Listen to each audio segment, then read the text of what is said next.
गुरु प्यारी साध संगत जी, प्यार भरी राधा स्वामी जी, साध संगत जी, आज की वीडियो को पूरा ज़रूर देखिए। अगर वीडियो अच्छी लगती है तो वीडियो को ज़रूर लाइक और चैनल को सब्सक्राइब करना मत भूलिएगा।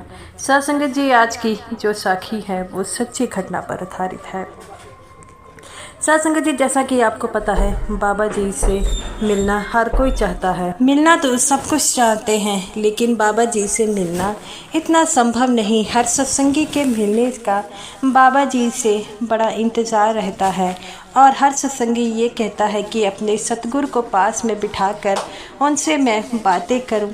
तो गुरु प्यारी साध संगत जी, आज की जो साखी है वह एक सत्संगी बीबी की साखी है जो बाबा जी से मिलने की जिद करती है और वहीं गेट पर बैठ जाती है। साध संगत जी, जब बाबा जी को इसके बारे में पता लगा तो बाबा जी ने क्या किया।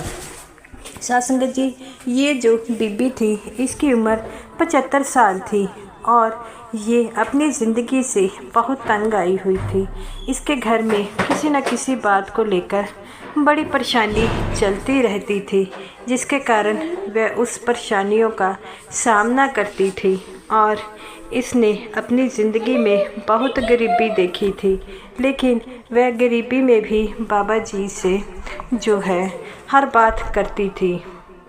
वह बाबा जी की फ़ोटो के आगे अपने हर एक बाबा जी को बताती रहती थी, लेकिन इब्की बार जब उसके साथ कुछ ऐसा हुआ, उसके परिवार के सारे सदस्य किसी हादसे में मर जाते हैं और वह अकेली रह जाती है, जिसके कारण वह कहती है कि अब मैं ये ज़िंदगी क्या करूँगी। अब मैं ये बाबा जी से पूछकर इस ज़िंदगी के बारे में पूछूँगी। तो गुरु प्यारी साध संगत जी, तो जब उनके घर में अब कोई भी नहीं रह गया था तो एक दिन वह अपने पास एक सत्संगी लड़का था, उसे कहती है कि मुझे डेरे तक छोड़ा। तो वो कहता है कि माई, कल बाबा जी का भंडारा है, कल मैंने जाना है, तो भी मेरे साथ कल तैयार हो जाना, तू अकेली कहाँ जाएगी। तो वो कहती है कि ये बात तो तूने अच्छी कही है। तो वो कहता है कल यहाँ से सेवा की बस चलेगी, तू भी मेरे साथ रह चल जाना। तो वो कहता है कि ठीक है माई, मैं तू इकट्ठे ही वहाँ पर चलेंगे। तो इस बात से वह बड़ी खुश हो जाती है कि चलो कोई ना कोई मुझे सहारा तो मिला जिसके साथ मैं डेरे जाऊंगी, और बड़ी खुश होती है और घर आकर फिर रोने लग पड़ती है और कहती है कि मैं अब क्या करूंगी, मुझे तो किसी चीज़ के बारे में समझ नहीं आ रहा। और वह रोती रहती है और कहती है मैंने जिद कर ली है बाबा जी से मिलने की, लेकिन बाबा जी तक कैसे पहुंचूंगी, मुझे ये खुद भी नहीं पता। और वह अपने मन में यह निश्चय बनाती है कि मैं बाबा जी से मिलकर ही आऊँगी। इतना कहते ही वह अपना सामान पैक करने लग पड़ती है और वह लड़का सुबह 4 बजे उस माई को कहता है कि माई चलो चलें। तो उसकी माई कहती है कि चलो बेटा चलते हैं, और मैं तो बिल्कुल रेडी हूँ। तो वो कहता है लगता है माई आप रात को सोई नहीं। तो वो कहती है कि जिसके घर में इतना बड़ा हादसा हो गया हो वह कैसे नींद आती है। तो वो कहता है माई ये तो बात तूने बिल्कुल सही कही है, इसके सब मेरे साथ भी तुम्हारी सहानुभूति है। तो वो कहती है बेटा सहानुभूति से क्या होगा। तो वो कहता है कि माई तू डेरे में वापस कब आएगी। तो वो कहती है कि मैं पहले बाबा जी से बात करूँगी, फिर मैं बाबा जी से बात कर कर तभी वापस आऊँगी। तो वो कहता है कि तू बाबा जी से ऐसी कौन सी बात करेगी। तो वो कहता है कि मैं बाबा जी से पूछूँगी कि बाबा जी मेरी जो ज़िंदगी रह गई है अब मैं किसके सहारे काटूँ। तो वो कहता है कि माई अब तो तूने अपनी ज़िंदगी जो है वो भजन सिमरन के ज़रिए ही काटनी होगी। तो वो कहती है कि ये कहना आसान है लेकिन करना जरा मुश्किल है। तो वो लड़का कहता है कि माई मैं तेरी बात को मानता हूँ, लेकिन अब क्या किया जाए, वक्त के साथ किसी से लड़ा नहीं जा सकता। तो वो कहती है कि ये तो तूने बिल्कुल ठीक किया है, चलो अब हम चलते हैं, हमारा बस का टाइम हो गया है। वह दोनों मिलकर बस में बैठ जाते हैं और बस में और भी सत्संगी थे। इस बीबी को देखकर वह थोड़ी सी सांत्वना देते हैं कि इसके घर में इतना हादसा हो गया है और फिर भी ये बाबा जी का सत्संग सुनने जा रही है। सभी उससे पूछते हैं कि मई, क्या बाबा जी का सत्संग सुनने जा रही हो? तो वो कहती है, हाँ, मैं सत्संग सुनने भी जा रही हूँ और बाबा जी से भी मिलना ही जा रही हूँ। तो वो कहती है कि बाबा जी से तुम कैसे मिलोगी? तो वो कहती है, जिसके मन में बाबा जी से मिलने के लिए जो सच्चा भाव हो, बाबा जी उनसे ज़रूर मिलते हैं। उसकी ये बात सुनकर सब चुप हो गए। ऐसा ही चलता रहा और वह सभी डेरे पहुंच गए। डेरे जाकर उन्होंने सबसे पहले बाबा जी का सत्संग सुना। सत्संग खाकर वह लड़का कहता है कि माई, लंगर खा लो। तो वो कहती है, लंगर तो मैं खा लूँगी। ऐसा करते हैं, मुझे बाबा जी की कोठी के पास छोड़ा। तो वो कहता है कि मुझे कोठी का रास्ता नहीं पता, मैं आपको गेट तक छोड़ देता हूँ, तो वहाँ पर किसी न किसी सेवादार से आप पूछ लेना। तो वो कहती है कि ठीक है बेटा, मैं खुद ही उनसे उनका पता पूछ लूँगी। और वह दोनों जो थे लंगर के लिए चले जाते हैं। वह लंगर खाती है और उस लड़के को कहती है, मुझे गेट तक छोड़ आओ। और वह चले जाते हैं और वहाँ जाकर वह बीबी कहती है कि मुझे बाबा जी से मिलना है। वो सेवादार कहते हैं कि बीबी, बाबा जी से मिलना इतना आसान नहीं है। लेकिन वह बीबी ज़िद करने लगी और कहती है कि आज तो मैं बाबा जी से मिलकर जाऊंगी। तो वो कहते हैं, बीबी ऐसे हट करने का कोई फ़ायदा नहीं है, बाबा जी ऐसे नहीं मिलते। तो वो कहती है, अच्छा कैसे मिलते हैं वो मुझे बतला दो। तो वो कहते हैं, बीबी हम ऐसे आपको बाबा जी से नहीं मिलवा सकते और हमें खुद भी ऐसी परमिशन नहीं है कि हम आपको बाबा जी तक ले जाएं। तो वो कहते हैं, चलो जिससे परमिशन है मुझे वहाँ तक ले जाओ। तो वह सेवादार हाथ जोड़ते हैं, लेकिन वह बीबी शोर मचाने लग पड़ती है, जिसे देखकर सारे सेवादार इकट्ठे हो जाते हैं। तब वहाँ पर बाकी सेवादार आते हैं और कहते हैं, बीबी क्या हो गया? तो वो कहती है कि हमने बाबा जी से मिलना है। और वे कहते हैं कि ठीक है बीबी, आपकी जैसी मर्ज़ी है, लेकिन हम आपको जो है सेक्रेटरी साहब के पास ले जाते हैं, वह ही आपको बाबा जी तक पहुंचा सकते हैं। हमें भी बाबा जी तक इतने करीब जाने का हुक्म नहीं है। तो वो कहती है, ठीक है, मुझे उन तक ले जाओ। तब एक सेवादार को बुलाया जाता है और कहते हैं कि इस बीबी को सेक्रेटरी साहब तक ले जाए। सेक्रेटरी साहब तक ले जाए। तब उस बीबी को सेक्रेटरी साहब तक ले जाया जाता है। तो सेक्रेटरी साहब जो है उस सेवादार को पूछते हैं। तो सेक्रेटरी साहब कहते हैं कि हाँ जी माता जी। तो वो कहती है कि मुझे बाबा जी से मिलना है। तो सेक्रेटरी साहब कहते हैं कि बाबा जी से ऐसे आप मिल नहीं सकते। तो वह सेक्रेटरी साहब के सामने हल्ला करने लग पड़ती है और कहती है कि कैसे बाबा जी तक मिलते हैं, मुझे वो तो बतला दें। तो सेक्रेटरी साहब कहते हैं कि बीबी ऐसे ज़िद नहीं करते, बाबा जी ऐसे नहीं मिलते। तो वो कहती है, अच्छा जैसे मिलते हैं मुझे वो तो बतला दो। तो सेक्रेटरी साहब कहते हैं कि आप क्यों बीबी इतना ज़िद कर रही हैं?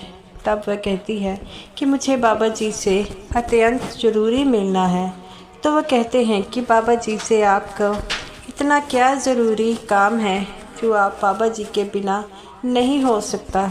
तो वो कहती है कि मुझे बाबा जी से मिलना है।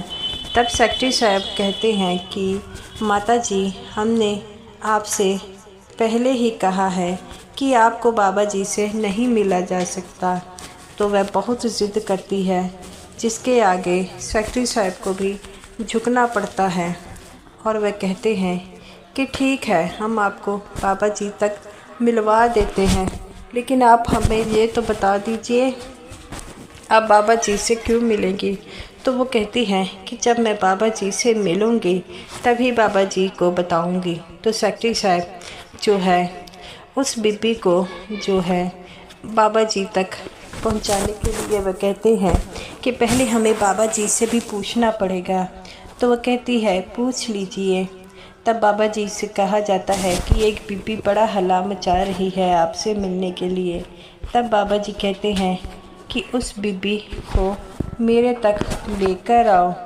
तब जब उस बीबी को लेकर आते हैं तब वह बीबी जब बाबा जी को देखती है तो ऊंची ऊंची रोने लग पड़ती है। तब बाबा जी कहते हैं कि बेटा क्यों ज़िद कर रही हो। तो वो कहती है कि बाबा जी मुझे आपसे मिलना था। तब बाबा जी कहते हैं कि बेटा ऐसा कौन सा काम हो गया है कि जो आपने मुझसे मिलना चाहती थी।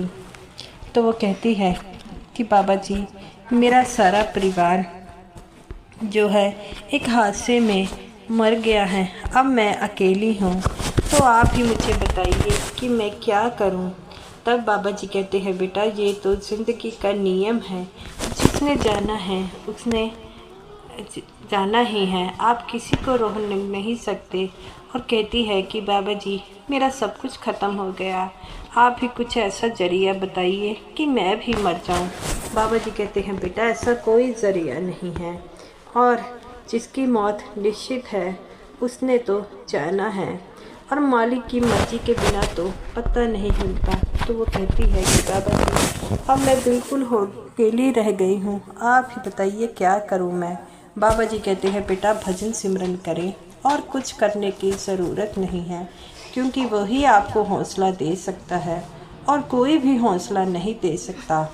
तो वो कहती है कि बाबा जी जब मैं भजन सिमरन पर बैठती हूँ तो मेरे मन में अजीब अजीब तरह तरह विचार आते हैं, और मैं भजन सिमरन पर भी अच्छी तरह बैठ नहीं पाती। तो बाबा जी कहते हैं बेटा ये तो मन की परिस्थिति है, क्योंकि आपने अपनों को खोया है, इसीलिए आपके मन में भी गम है, और ये संभव है जब हम ज़िंदगी के इस पड़ाव में होते हैं तो हमारे साथ ये सब कुछ होता ही है। आप चिंता मत कीजिए, आप ऐसा कीजिए, आप डेरे में रहिए। तो वो कहती है कि बाबा जी मुझे डेरे में कौन रखेगा। बाबा जी कहते हैं बेटा आपके जैसी कई बुज़ुर्ग डेरे में रहती हैं, यहाँ पर सेवा करती हैं, आप भी यहाँ पर रहें, सेवा कीजिए, ये आपका ही है, जब मन करे जितनी देर रहे आप रह सकती है, आपको किसी बात की पाबंदी नहीं है, आप यहाँ पर रहकर जो है अपनी ज़िंदगी के वो काम कीजिए जो आपके लिए ज़रूरी है, भजन सिमरन कीजिए, और आपको भी परिवार मिल जाएगा। आपके जैसी कई बीबियाँ, आपकी सहेली बहन यहाँ पर रहती हैं और वह सेवा भी करती है, और आप उनके जैसे बनिए, भजन सिमरन कीजिए, और आपके लिए यहाँ पर सब कुछ है, सब कुछ आपको मिलेगा। तो ये बातें सुनकर वह फूट फूट कर रोने लग पड़ती है और कहती है कि बाबा जी सच कहते हैं जिसका कोई नहीं होता उसका सच्चा परमात्मा होता है। बाबा जी कहते हैं बेटा मैं भगवान नहीं हूँ, लेकिन हाँ जो मुश्किल में होता है उसकी मदद ज़रूर की जाती है। और बाबा जी सेक्रेटरी साहब को कहते हैं कि इन्हें ले जाइए और यहाँ पर इन्हें एक कमरा दीजिए और इन्हें सभी बीबियों से मिलाएं, ताकि इनके मन का जो ठहराव है वो होए और सभी बीबियाँ जो है इनके साथ प्रेम से रहे। तो वो कहते हैं सेक्रेटरी साहब कि बाबा जी यहाँ पर जो एक सेवादारनी बीबी है मैं उनको आपके सामने ही बुला देता हूँ। तब सेक्रेटरी साहब एक बीबी को बुला कर लाते हैं। वह बीबी कहती है कि बाबा जी आपने मुझे बुलाया। बाबा जी कहते हैं ये आज से आपके फैमिली का न्यू सदस्य है, इन्होंने अपनी ज़िंदगी में बहुत कुछ खोया है, अब इनके पास कोई नहीं है सिवाय आपके। तो वो कहती है कि बाबा जी हमारी फैमिली में बहुत सारे सदस्य हैं, इन्हें किसी बात की चिंता नहीं है, ये हमारे साथ रहे, ये हमारी माता बनकर यहाँ पर आ रहे, हम इनकी सेवा करेंगे। तो बाबा जी कहते हैं ये तो आपने बड़ी अच्छी बात कही है, तो वो बीबी कहती है कि बाबा जी, आपकी इस मदद के लिए मैं ये एहसान आपका कभी नहीं भूलूंगी। बाबा जी कहते हैं, बेटा मैं कौन होता हूँ, वो सच्चा परमात्मा ही है, सबकी मदद करता है। तो गुरु प्यारी साध संगत जी, ये रही मेरी आज की वीडियो। अगर वीडियो अच्छी लगी हो तो लाइक कीजिएगा और समूह साध संगत जी को मेरी तरफ से प्यार भरी राधा स्वामी जी।